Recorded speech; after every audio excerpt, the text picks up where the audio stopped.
Hello friends, welcome back to my channel. I am Soni Singh. आज की video में हम लोग बीएसटी का, बहुत सारे बच्चे बोल रहे थे मैम बीएसटी का वीडियो बनाओ, बीएसटी का वीडियो बनाओ। हम लोग का टर्म 1 आने वाला है, तो जैसा कि मैंने कहा कि मैं हर सब्जेक्ट को, 4 सब्जेक्ट को इक्वली प्रेफरेंस दूंगी। वीक में 2 बार अकाउंट्स की वीडियो अपलोड होगी, 2 टाइम्स बीएमटी की वीडियो, एक बीएसटी और एक इकोनॉमिक्स की वीडियो आप लोगों की अपलोड होगी। और हो सके तो संडे को, जैसे कि अभी संडे को नहीं हुआ रिवीजन, आप लोगों को संडे की रिवीजन होगी। और साथ ही साथ हर चैप्टर का आप लोगों का एमसीक्यू टेस्ट कंडक्ट होगा। टेलीग्राम चैनल ज्वाइन कर लो, वहां एवरीडे 5 एमसीक्यू क्वेश्चन के टेस्ट लिए जाते हैं। अगर आप ज्वाइन नहीं हो तो, और चैनल पे नए हो तो चैनल को सब्सक्राइब कर लो। तो चलिए आज की वीडियो में हम स्टार्ट करते हैं। फर्स्ट चैप्टर हमारा बीएसटी का, nature and significance of management. सबसे पहली बात एक चीज क्लियर कर दूंगी, अगर अभी पढ़ने के मूड में हो तभी ये वीडियो देखो। कॉपी पेन लेके बैठो, नोट्स को नोट डाउन करते हुए चलना है। साथ ही साथ जैसा जैसा बोलूंगी उसी तरह से बात को समझना है। जब आप वीडियो देख रहे हो, स्टडी रिलेटेड वीडियो देख रहे हो और कॉपी पेन लेके नहीं देख रहे हो, तो वीडियो देखने का कोई मतलब नहीं। आपको कुछ समझ में नहीं आएगा, बस सुन लोगे फिर भूल जाओगे, फिर डबल डबल आपका मेहनत लगे। इसलिए जब फ्री होना, वॉच लिस्ट में आस्ट करो तब देखना, फ्री हो तो ही देखो, कॉपी पेन लेके बैठो। साथ ही साथ अगर आपने अभी तक चैप्टर 1 एक बार भी रीडिंग नहीं की है तो मैं आपसे कहूंगी वीडियो देखने के बाद एक बार खुद से चैप्टर 1 की पूरी रीडिंग लगा लेना, पढ़ लेना, तब ज्यादा अच्छे से सारी चीजें क्लियर हो जाए। क्योंकि मैंने यहाँ पे पूरा नोट्स बना दिया। चैप्टर 1 आपके लिए एक ही वीडियो में पूरा चैप्टर 1 आपको कंप्लीट हो जाएगा। एमसीक्यू टेस्ट, नोट, सारी चीजें आप लोगों के लिए हो जाएगी। लेकिन आप भी एक बार रीडिंग लगा लोगे तो सारे कॉन्सेप्ट आपको ज्यादा अच्छे से समझ में आ जाएंगे। अगर पहले से रीडिंग किए हुए हो, पता है nature and significance of management में हम लोग को क्या क्या पढ़ना है, क्या क्या पॉइंट्स है, तो वेल एंड गुड। अगर नहीं पढ़े तो कोई बात नहीं, अपनी जो भी जिस भी ऑथर की बुक है आपके पास, एनसीईआरटी है, एसबीपीटी पब्लिकेशन है, जो भी है उस बुक से एक रीडिंग जरूर लगा लो। तो चलिए स्टार्ट करते हैं। First, meaning of management. Meaning of management में क्या लिखा है definition? Management is the process of getting thing done with the aim and achieving goal effectively and efficiently. मतलब क्या मैनेजमेंट क्या है? मैनेजमेंट एक प्रोसेस है। गेटिंग अ गोल मतलब गोल को हम लोगों को अचीव करने के लिए जो भी हम लोग वर्क करते हैं, वो चीज को एम हम लोग का है, उसको अचीव करने के लिए हम लोग जो वर्क करते हैं, इफेक्टिवली करें, एफिशिएंटली करें, वो सारी चीजें हम लोगों को मैनेजमेंट करती है। जस्ट एग्जाम्पल, अभी हम लोग का घर में फेस्टिवल्स आ रहे हैं, दुर्गा पूजा, दिवाली, तो मम्मी ने घर में बता दिया ना आपको ये काम करना है, ये काम। हम लोग की फर्म लेवल पे हो या कंपनी लेवल पे हो या हाउस लेवल पे, अगर एक छोटा सा फंक्शन हम लोग ऑर्गेनाइज करते हैं, बर्थडे पार्टी हो, मैरिज हो, कोई भी छोटा सा फंक्शन हम लोग ऑर्गेनाइज करते हैं, वहां भी हम लोग मैनेजमेंट करते हैं कि आप ये काम करोगे, आप ये काम करोगे। गोल क्या रहता है कि वो फंक्शन अच्छा हो जाए, वो हम लोग जो कार्यक्रम कर रहे हैं, हम लोग जो फंक्शन कर रहे हैं, बर्थडे पार्टी कर रहे हैं, वो सक्सेसफुली अच्छा प्रॉपर तरीके से A to Z चीजें हो जाए, तो वहां होती है मैनेजमेंट। तो हम लोग का प्रोसेस, जो भी चीज करते हैं हम लोग, प्रोसेस वो एम को अचीव करने के लिए करते हैं। जो भी हम लोग काम करते हैं वो भी एम को अचीव करने के लिए यहाँ पे एक वर्ड आया हम लोगों का, क्या? Effectively and efficiently. Effectively and efficiency का मतलब क्या होता है? इफेक्टिव का मतलब होता है complete task on time. Means मान लीजिए मेरे पास 2 स्टाफ है, मैंने दोनों को एक काम दिया, मैंने जैसे ये नोट्स वाले दोनों को लिखने के लिए अपना नोट्स दिया, ठीक है, आप मेरे नोट्स को टाइप करके मुझे दे दो 2 दिन के अंदर। दोनों ने वो क्या किया, 2 दिन के अंदर दिया। लेकिन उसमें से एक पर्सन ने क्या किया, जैसे यहाँ पे लिखा efficiency, complete task with lesser cost. Task को भी कम टाइम में किया और कॉस्ट भी कम लगाया। मीन्स कि मान लीजिए कि मैंने नोट्स दिया, एक पेज होती है जिसमें ओपन लेफ्ट प्रिंटिंग होती है, एक पर्सन ने क्या किया, टाइम से तो टास्क को कंप्लीट किया लेकिन सिर्फ फ्रंट पेज में प्रिंटिंग किया। दूसरे पर्सन ने क्या किया, मेरे टास्क को टाइम से भी कंप्लीट किया और लीजर कॉस्ट में मतलब ओपन लेफ्ट वाला प्रिंटिंग कर दिया। जो मेरे को 4 पेज में एक पहला एम्प्लॉय दे रहा है, वही एम्प्लॉय 2 पेज में वही काम को दे रहा है। तो यहाँ पे क्या हुआ, एक पेज का हम लोग का कॉस्ट बचा ना। छोटा एक एग्जाम्पल ले रही हूँ, तो क्या हुआ, हम लोग का इफेक्टिवली एंड इफिशिएंटली काम होना चाहिए। तो मैनेजमेंट ज्यादातर इसको फॉलो करती है, इफिशिएंटली काम। हर काम नहीं हो सकता लेकिन ज्यादातर उसका प्रोसेस रहता है इफेक्टिवली भी हो और एफिशिएंटली भी हो। तो ये आपसे पूछ सकता है कि इफेक्टिव का मतलब क्या है, इफेक्टिव का मतलब क्या है, एफिशिएंटली का मतलब क्या है। तो इफेक्टिव का मतलब है complete task on time, efficiently का मतलब complete task with lesser cost, मतलब कम कॉस्ट में होनी चाहिए। तो मैनेजमेंट क्या है, management is a process of getting thing done with the aim of achieving goal efficiently and effectively. तो ये होता है इफेक्टिव का मतलब दीदी आपने हमें बताया complete task on time, efficiency का मतलब आपने बताया complete task with a lesser cost. तो सबसे पहले कॉन्सेप्ट ऑफ मैनेजमेंट क्या है, एलिमेंट। देखिए ये सारी चीज जो यहाँ पे मैंने लिखी उसको शॉर्ट में आप लोग को ज्यादा से अच्छे से ये चीजें आपको समझ में आ गई। यहाँ पे जो मैंने 3 पॉइंट लिखे हैं ये आपको समझ में आ गई तो आपके लिए फर्स्ट चैप्टर बहुत ही इजी हो जाएगा समझने के लिए कि मैनेजमेंट है क्या। फर्स्ट पॉइंट मैंने लिखा है management is a process as इंसॉल्व a series of interrelated function. मतलब मैनेजमेंट क्या है, एक प्रोसेस है, इंटर रिलेटेड फंक्शन है, जैसे लाइक प्लानिंग हम लोग प्लान करते हैं, फिर ऑर्गेनाइजिंग है, स्टाफिंग है, डायरेक्टिंग है, कंट्रोलिंग है। आपको इस चैप्टर में सबसे ज्यादा अच्छे से समझने की जरूरत है 3 चीजें, मतलब 5 चीजें, planning, organising, staffing, directing, controlling, क्योंकि हम लोग का टर्म 1 में यही सारे सिलेबस को भी हम लोग को पढ़ना है, planning, organising, staffing, directing, controlling. तो आपके लिए पूरा एक चैप्टर का अभी आप एक इंडिविजुअल यूनिट में पढ़ोगे, प्लानिंग क्या है, ऑर्गेनाइजिंग क्या है, स्टाफिंग क्या है, डायरेक्टिंग क्या है, कंट्रोलिंग, फिर आपको आप डिटेल्स में पढ़ोगे प्लानिंग को। तो अभी से आप लोगों को सारी चीजों को समझते हुए चलना है।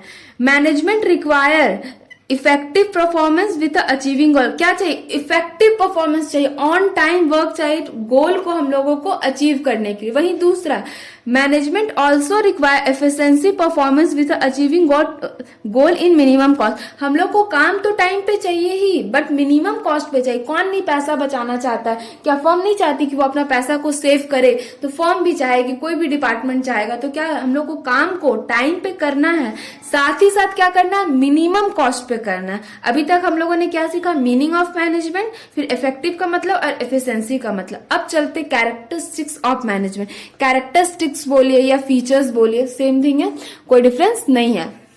आपको बस मेन पॉइंट इसके लर्न करने, जैसे कि management is a goal oriented process. ये चीज आपको याद रखना है, गोल ओरिएंटेड मैनेजमेंट क्या है, गोल ओरिएंटेड प्रोसेस है। Management is a group activity. देखिए एक एक वर्ड का मतलब पहले बता दे। गोल ओरिएंटेड प्रोसेस क्यों है, अगर आपने अपना गोल डिसाइड किया है, मैनेजमेंट क्या है, गोल ओरिएंटेड प्रोसेस है। आपने एक गोल डिसाइड किया, मान लीजिए आपने एक रूम है आपका, आपने उसको पेंट करना है, ठीक है, पेंट करने वाला एग्जांपल ले रही हूँ, दिवाली दुर्गा पूजा आ रहा है ना, इसीलिए पेंट करना। तो आपने क्या किया, मुझे एक दिन में, आपके घर में 4 रूम है, आपने क्या किया, हम मुझे हर एक दिन में एक रूम को पेंट करना है। आपका गोल ये था, मतलब 2 रूम भी हो सकता है, लेकिन आप लोग थे 3 लोग, आप लोगों ने क्या बोला, मुझे हर दिन एक रूम को पेंट करना। ये आपका गोल ओरिएंटेड, आपने अपना गोल सेलेक्ट कर लिया कि मुझे पर डे एक रूम को पेंट करना है। फिर क्या, ग्रुप एक्टिविटी, आप अकेले भी कर सकते। क्या ग्रुप एक्टिविटी है, मान लीजिए आप एक काम को अकेले कीजिए और उसी काम को आप 2 लोग मिलकर कीजिए, तो क्या होगा, कम टाइम में होगा, तो ग्रुप एक्टिविटी है। फर्म लेवल पे देखा जाए तो क्या होगा, आपने ग्रुप बना लिया। फिर कंटिन्यू प्रोसेस, क्या है, कंटिन्यू प्रोसेस। अगर फर्म के बेसिस में देखा जाए तो आपको क्या करना है, कंटिन्यू प्रोसेस में अपने काम को करते हुए चलना है। मान लीजिए कोई फर्म एक दिन काम करे, दूसरा दिन नहीं कर रहा, तीसरा दिन काम करे, फिर 4 दिन नहीं कर रहा, फिर 8वां दिन कर रहा है, तो क्या क्या कंटिन्यू प्रोसेस है, क्या उसका मैनेजमेंट, क्या उसका वर्क एक प्रॉपर काम को करेगा, प्रॉपर जो उसका गोल ओरिएंटेड प्रॉफिट है, उसने डिसाइड किया है कि मैं ये चीज को कर लूंगा। जैसे कि मैंने घर का ही किया कि वो बोला कि घर को पेंट करेगा, लेकिन 1 मिनट कर रहा, फिर 10 मिनट बैठ जा रहा, फिर 1 मिनट कर रहा, फिर 10 मिनट बैठ। उसने डिसाइड किया कि वो 3 दिन में तीनों रूम को पेंट कर देगा, लेकिन क्या पॉसिबल होगा, जिस बेसिस में कर 1 घंटा कर रहा, 10, क्या आपको उसे कंटिन्यू प्रोसेस में करते रहना होगा जैसा उसका वर्किंग टाइम है। हाँ, जब ब्रेक का टाइम होता है तब वो ब्रेक ले, वो एक अलग चीज है, तो क्या होगा, कंटिन्यू प्रोसेस होगा। Management is a dynamic function. देखिए डायनेमिक फंक्शन को मैं फर्म लेवल पे लेती हूँ या अभी स्टडी लेवल पे लेती हूँ। आजकल क्या है, ऑनलाइन डिजिटल का जमाना है कि हम लोग को बच्चों को ज्यादा चीजें ऑनलाइन समझ में आए। लॉकडाउन हो गया था, टीचर्स पढ़ा नहीं पा रहे थे, तो क्या किया उन्होंने, बहुत से टीचर्स यूट्यूब पे आ गए, बहुत से टीचर ने गूगल ड्राइव, पेन ड्राइव की क्लासेस को प्रोवाइड किया। तो क्या किया, सिचुएशन के अकॉर्डिंग अपने आप को चेंज करना। अगर आप सिचुएशन के अकॉर्डिंग अपने आप को चेंज नहीं करते हो तो क्या होता है कि आप पीछे रह जाते हो। तो डायनेमिक फंक्शन है, टाइम टू टाइम अपने आप को चेंज करते रहने की जरूरत है। ठीक है।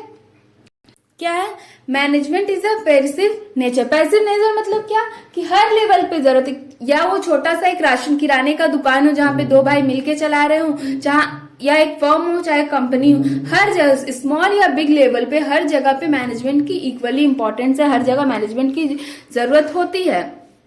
ठीक है। फिर क्या है, management is a intangible force. मतलब क्या, ये टेंजिबल इंटेंजिबल, देखिए यहाँ पे क्या होता है, हम लोग फोर्स डालते हैं ये काम को करना है, ये हम लोग को मेंटेलिटी है कि हम लोग को ये काम को करना है, या फोर्स डाल रहे कि करो करो करो, क्या है ये क्या ये इंटरनल है, ये इनटेंजिबल फोर्स होता है कि हम लोग उसको प्रमोट करते हैं कि ये काम को हम लोग को टाइमली इफेक्ट करना है। फिर क्या होता है, management is a multi dimensional. मतलब मल्टी डायमेंशनल का मतलब होता है कि देखिए एक साथ आपको 3 चीजों को ध्यान रख, वर्क जो आपने गोल डिसाइड किया है, फिर पीपुल मतलब वर्कर जो भी आपके हैं, फिर ऑपरेशन, तभी आपका मैनेजमेंट सक्सेसफुल होगा। 3 चीजों को आपको ऑलवेज ध्यान में रखना है, वर्क, पीपुल एंड ऑपरेशन। तो हम लोग का कैरेक्टरिस्टिक क्या, गोल ओरिएंटेड प्रॉफिट है, ग्रुप एक्टिविटी है, कंटिन्यूस प्रोसेस है, डायनेमिक पर्सन है, पैसिव नेचर का है, इंटेंजिबल फोर्स है एंड मल्टी डायमेंशन, उसमें वर्क, पीपुल एंड ऑपरेशन आपके आते हैं। फिर आते हैं objective of management. Objective of management आपका क्या है, 3 आपका ऑब्जेक्टिव है, organisational objective, social objective and personal objective. Organisational objective आपका क्या कहता है, ऑब्जेक्टिव का मतलब क्या, अगर आप कोई भी फॉर्म आपका मार्केट में आया है तो उसका क्या मतलब है, क्यों आया है। कोई भी फॉर्म जो है सबसे पहले उसको सर्वाइवल होना चाहिए, जो भी जैसे कि नया शॉप कोई खोला है मार्केट में अपनी सोसाइटी में, तो क्या है वो चल जाए, वो अच्छे से चल जाए, मतलब सर्वाइवल होना चाहिए। फिर क्या होना चाहिए, उससे उसको प्रॉफिट होना चाहिए। दूसरा मोटिव उसका रहता है कि प्रॉफिट हो उसे, जो वो लगाया है अपना बिजनेस में कैपिटल इनपुट, उससे उसको प्रॉफिट हो। फिर तीसरा क्या, उसका फर्म का ग्रोथ होना चाहिए। तो ऑर्गेनाइजेशन ऑब्जेक्टिव आपकी 3 टाइप की होगी, सर्वाइवल, प्रॉफिट, ग्रोथ, ये आपको याद कर लेना है। फिर सोशल ऑब्जेक्टिव क्या, बेनिफिट टू द सोसाइटी। जिस सोसाइटी में अगर है तो सोसाइटी के लिए भी बेनिफिट होना चाहिए, मतलब जो सामान, अब ऐसा तो नहीं है फ्री में, लेकिन अगर लीजर कॉस्ट पे आप दे रहे हैं तो आप प्रोवाइड कर सकते हैं। अगर आपके अंदर आप कोई बड़ा सा फर्म ओपन किए हैं तो वहां पे कुछ एम्प्लॉयमेंट भी दे सकते हैं, ताकि उस सोसाइटी की अनएम्प्लॉयमेंट, ऐसा तो नहीं है हर सोसाइटी, जितने भी सोसाइटी में रहते होंगे या बड़े बड़े जगह, छोटे मोटे अगर आप कस्बे पे खोले हैं तो क्या होगा कि सब एम्प्लॉय हो, कोई ना कोई ऐसा पर्सन तो होगा ही जो अनएम्प्लॉयमेंट, आप उसको वर्क दे सकते हो, तो इस सोसाइटी के वेलफेयर के लिए भी अच्छा हो सकता है। फिर पर्सनल ऑब्जेक्टिव है, relate with the individual need. अब अपने फर्म में भी जितने जो पर्सन है उसको खुद का भी जो प्रॉफिट ओरिएंटेड मोटिव है उसको भी आपको सेटिस्फाइड करना है। अभी तक हम लोगों ने क्या पढ़ा, meaning of management, characteristics and objective. Importance of management अब हम लोग का लास्ट सेकेंड टॉपिक है। मतलब इंपॉर्टेंस क्या है, देखिए आप बोलेंगे दीदी इतना बड़ा बड़ा थ्योरी लिख रहा है, क्या हम लोग को सारी चीजें लर्न करने की जरूरत है। देखो समझ लेना, जो भी बता रही कॉपी पेन लेके बैठे तो नोट डाउन करना, जहां जहां मैं मार्क करी उस पॉइंट को आप अगर एक बार पढ़ोगे तो आपको समझ में आ जाएगा। इस एक पॉइंट से हम लोग को ये चीजें ध्यान में रखने की जरूरत है। फर्स्ट पॉइंट क्या कहता है, management help in achieving goal, group goal by bring a human and non human force together and giving them a common direction and achieving organization। क्या मैनेजमेंट क्या करता है, हेल्प करता है टू अचीविंग ग्रुप गोल। आपका ने अपने ग्रुप ने क्या गोल डिसाइड किया है, ये ह्यूमन भी हो सकता है जैसे कि, और नॉन ह्यूमन रिसोर्सेज भी आपके हो सकते हैं। दीदी ह्यूमन और नॉन, एक तो आप जिससे काम करवा रहे हो, ठीक है, वो आपका हो गया ह्यूमन, क्या आप बोल रहे हो काम करो। एक हो गया नॉन, मतलब आप उसको मोटिवेट कर रहे हो, आप उसको बोल रहे हो हमें अचीव करना है, तो ये तो क्या हो, आप उसे मोटिवेट कर रहे हो ना, तो ये रिसोर्सेज हो सकते हैं उससे काम कराने। Common direction and achieving organisation goal. हम लोग कुछ भी चीज क्यों करते हैं, help to achieving organisation goal, और किसके थ्रू करते हैं, ग्रुप। अगर हम लोग फर्म और कंपनी लेवल पे बात करते हैं तो हम लोग का ग्रुप एक्टिविटीज आ जाता है, क्योंकि आप फर्म और कंपनी लेवल पे अकेले कोई काम नहीं कर सकते हो। Management increase efficiency by reducing cost and increasing productivity. Efficiency का मतलब मैंने आपको क्या बताया था कि ऑन टाइम होगा प्लस लीजर कॉस्ट होगा। अगर हम लोगों का वर्क जो है कम टाइम पे हो रहा प्लस कम कॉस्ट में हो रहा तो क्या होगा, अगर मान लीजिए 10 प्रोडक्ट्स हम लोग बना रहे थे, उसका कॉस्ट था 10 रुपीज, लेकिन अब आप 8 रुपीज में कर दे रहे तो 2 इंटू 20 रुपीज बचा। तो क्या आप दूसरा 2-3 प्रोडक्ट बना सकते हैं, तो क्या करेगा हम लोग का इंक्रीज प्रोडक्टिविटी को भी हम लोगों का बढ़ा देगा। यहां तक हो गई। फिर तीसरा पॉइंट पे आते हैं, management create a dynamic operation as it people help to adopt change and adjust with a changing environment. क्या होगा, डायनेमिक ऑपरेशन ऑर्गेनाइजेशन के लिए, जैसे कि मैंने आपको अभी बताया कि मान लीजिए कोविड का टाइम आया था तो टीचर्स चेंज नहीं होते तो कैसे बच्चे लोग पढ़ते, अगर वो ऑनलाइन नहीं आते, ऑनलाइन मोड को एक्सेप्ट नहीं करते, तो सिचुएशन टू सिचुएशन आपको चेंज को अडेप्ट करना होगा। फिर उस चेंजिंग में आपको होना होगा, क्योंकि कहा जाता है ना हमेशा लाइफ चेंजिंग पार्ट होती है, हमेशा टाइम टू टाइम हमें चेंज होने की जरूरत है। अगर हम लोग चेंज नहीं होंगे तो हम लोग पीछे रह जाएंगे।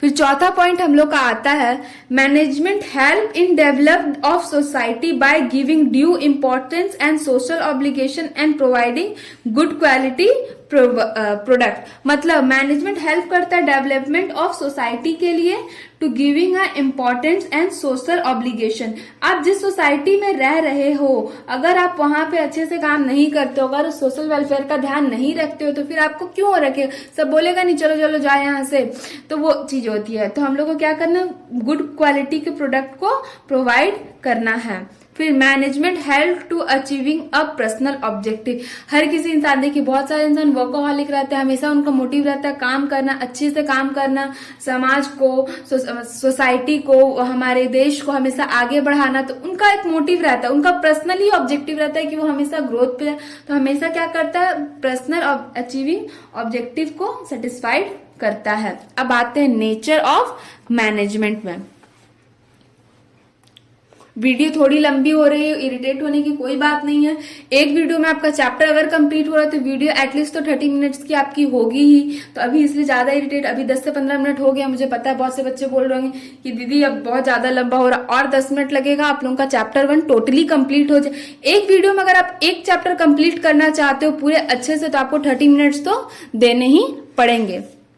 नेचर ऑफ मैनेजमेंट क्या है, 3 लेवल पे हम लोग पढ़े हैं बुक में, जिन बच्चों ने पढ़ा है। मैनेजमेंट एज अ साइंस है, मैनेजमेंट एज अ आर्ट है, management as a profession. It deal with a human being whose behaviour can not be easily productive. क्या करता है मैनेजमेंट, साइंस से भी डील करता है, ऑल थिंग को, सारी चीजों को ध्यान में रखते हुए। Management is an art, management is an art as he satisfy all characteristics of art. तो ये आप लोग बाद में डिटेल्स में आप लोग इस चीज को पढ़ेंगे। मतलब सेटिस्फाइड करता है जितने भी आर्ट में, इन द सेंस आपको सारी चीजों को आपको सेटिस्फाइड करके मिलता है। Management is as profession, management does not process the necessary features of profession, but these has been growing trend and professional of management। ये क्या होता है, आपके management does not process of a necessary features of a profession। तो इसमें क्या है, management as a profession का फीचर्स क्या है, यूनिवर्सल प्रोसेस है, रिस्पॉन्सिबिलिटी ऑफ मैनेजमेंट है, मैनेजमेंट एज अ सिस्टम। ये सारी चीजें आप एक बार बुक में इसको देख लीजिएगा तो आपको क्लियर हो जाएगी। तो इस सब चीज को management does not process of necessary features of profession, necessary जो फीचर्स है उसको प्रोसेस करने के लिए नहीं है, but there has been a growing trend and professional of management. ये गोइंग ट्रेंड करता है, प्रोफेशनली अगर हम लोग काम करते तो हम लोगों का फॉर्म जो होता है अच्छे से ग्रोथ होता है। फिर लेवल ऑफ मैनेजमेंट में आते हैं, ये 3 लेवल्स हैं, आपको अच्छी तरह से देख लो। Top level, middle level and operational level. तो टॉप लेवल में क्या होता है, responsible for the determining all over objective and policy of organisation. जैसे टॉप लेवल है तो कौन कौन से होंगे, बोर्ड ऑफ डायरेक्टर होंगे, चेयरमैन होंगे एंड प्रेसिडेंट होंगे। तो क्या करेंगे, जितना भी फॉर्म का इंपॉर्टेंट डिसीजन होगा, कैपिटल होगा, सारी चीजें जो भी होंगी, छोटे से छोटे खर्चे, बड़े से बड़े पेमेंट, सारी चीजें क्या करेंगे टॉप लेवल। मिडिल लेवल क्या करेंगे, responsible for implement and policy of a top level. जो इनको टॉप लेवल से ऑर्डर्स मिले रहेंगे वो क्या करवाएंगे, वो मिडिल लेवल वो चीज को ध्यान में देंगे। और फिर वो मिडिल लेवल क्या करेंगे, responsible for executive work assigned by a middle level. मतलब इनको टॉप लेवल को मिडिल लेवल से ऑर्डर मिला है कि ये काम आपको करवाना है, और मिडिल लेवल वो काम ऑपरेशनल लेवल से करवाएंगे। तो मिडिल लेवल में क्या आता है, डिपार्टमेंट्स हेड्स, डिपार्टमेंट प्लांट सुपरमेंडियन, फिर सुपरवाइजर और फोर्समैन, जो वर्कर्स रहते हैं छोटे छोटे, मतलब छोटे छोटे इन द सेंस कि जो वर्कर्स कंपनी में, फर्म में, मैन्युफैक्चरिंग डिपार्टमेंट में काम करते हैं, वो आते हैं आपके ऑपरेशनल लेवल में। अब चलते हैं हम लोग नेक्स्ट पॉइंट पे, लास्ट है 10 और 5 से 7 मिनट, फिर आपका चैप्टर 1 कंप्लीटली खत्म हो जाता है। ऑपरेशन फंक्शन ऑफ मैनेजमेंट, जैसा कि मैंने कहा था, there are 5 function of management: planning, organisation, staffing, directing and controlling. तो प्लानिंग क्या कहता है, planning decide the objective and future course of action. हम लोग प्लान करते हैं, हम लोगों को ये काम करना है, तो वो आता है प्लानिंग में। दूसरा organising, assign and duty, group task, establish authority and allocation of resources. मतलब आपने जो सोचा है कि मुझे ये काम कराना, जैसे घर में एक फंक्शन है, मान लीजिए बर्थडे पार्टी है, तो आपने क्या किया, घर के इंडिविजुअल पर्सन को ये ड्यूटी दे दी, फिर डेकोरेशन का काम डेकोरेटर को दे दिया, फिर कुकिंग का काम के लिए आप असाइन कर दिए। तो क्या किया, ऑर्गेनाइज किया, जो जो आपने सोचा, जैसा आपने प्लान किया उसको आपने ऑर्गेनाइज किया। फिर स्टाफिंग के लिए आपने राइट पर्सन को दे दिया, क्या दिया, find a right person for a right position at a right time. जैसे कुकिंग का काम आप डेकोरेशन वाले को नहीं दे सकते, डेकोरेशन का काम कुकिंग वाले को नहीं दे सकते, तो आपने राइट टाइम के लिए राइट पर्सन को सजेस्ट किया, फाइंड किया कि ये काम आप ही करोगे। जैसे कि मम्मी अच्छा सा खाना बनाती है, बहन डेकोरेशन में एक्सपर्ट है, तो आप मम्मी को डेकोरेशन वाला काम नहीं दोगे और बहन को क्या करोगे, कुकिंग वाला काम, ये रिस्क आप नहीं लोगे। तो पर्टिकुलरली अच्छा फंक्शन के लिए आप अच्छे रिसोर्सेज को फाइंड करोगे, अच्छे पर्सन को फाइंड करो। Directing, issue an instruction of a performance for a job, motivating and leading employee and an organization। means क्या कि जैसे कि इशू हो रहा है, मतलब कुछ भी काम को करने में अगर आपको प्रॉब्लम हो रही तो आप बोले कोई बात नहीं, इस तरीके से हम लोग उसको मैनेज करना आना चाहिए। अगर आप एक फर्म में हो तो सिर्फ आप अपने स्टाफ को सैलरी देते हो, दैट्स नॉट इनफ, ये इनफ नहीं हो सकता। आपको उसके काम के लिए हर एम्प्लॉय, हर इंसान, पर्सन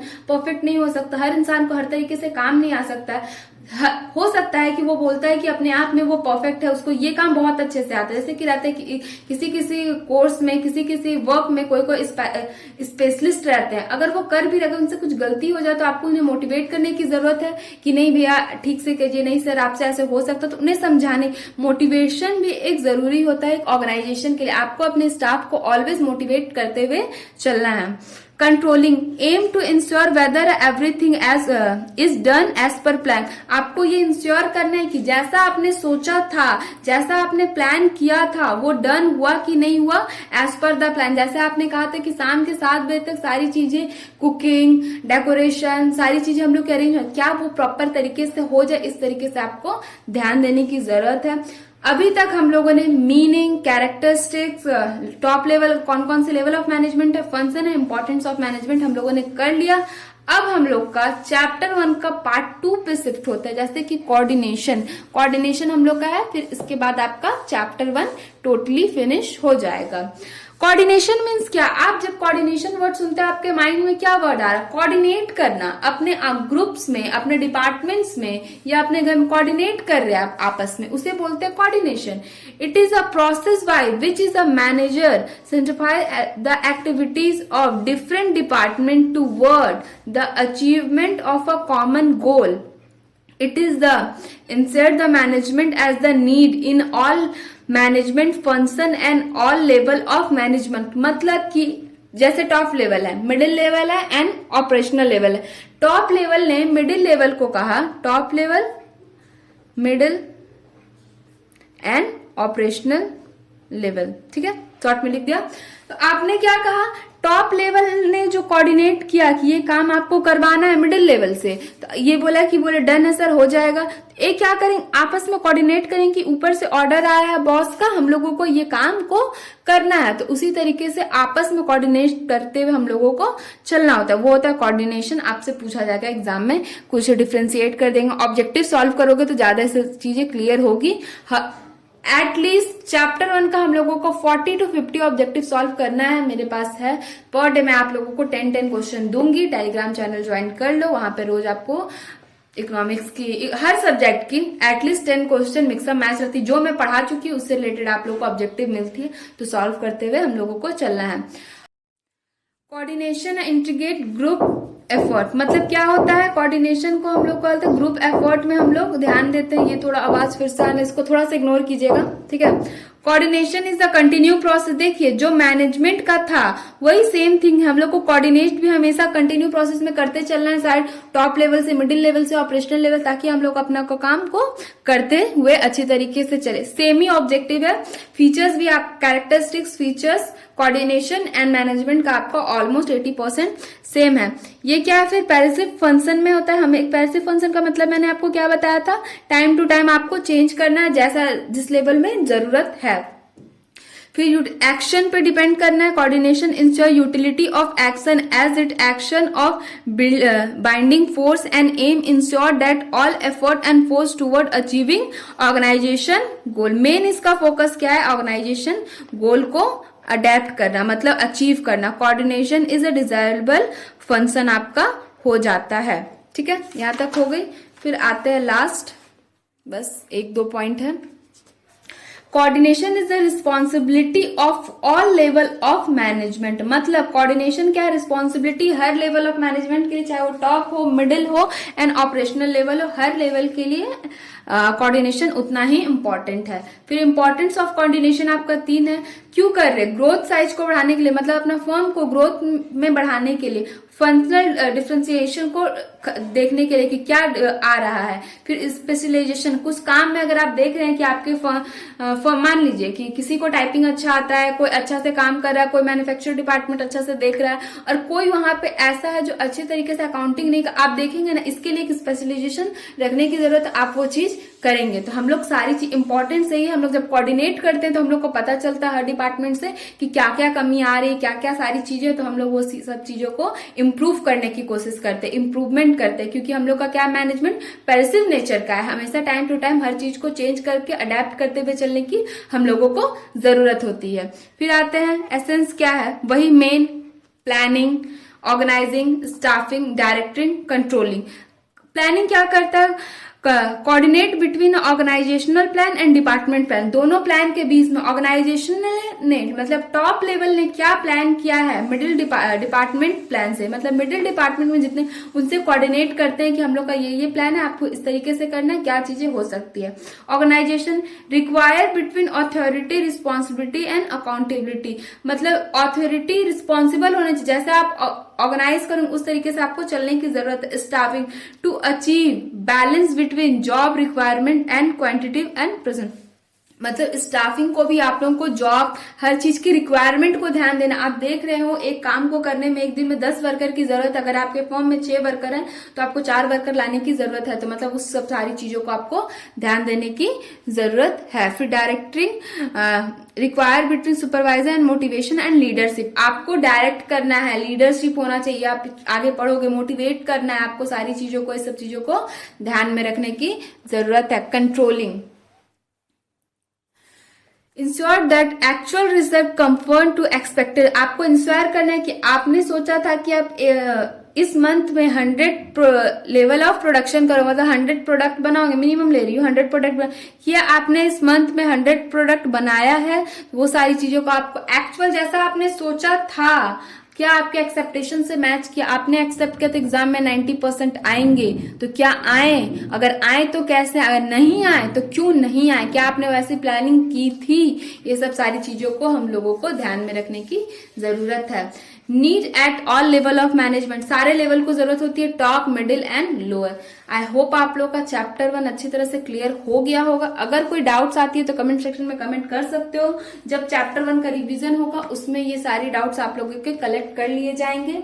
अगर वीडियो पसंद आती है तो लाइक करना, वीडियो कैसी लगी कमेंट सेक्शन में जरूर बताना, अगर और कोई टॉपिक और कोई चैप्टर पर वीडियो चाहते हो तो वो भी कमेंट सेक्शन में आप कमेंट कर सकते हो। Thank you for watching this video guys, thank you so much. अगर चैनल पे नए हो तो चैनल को सब्सक्राइब कर लो। Thank you so much.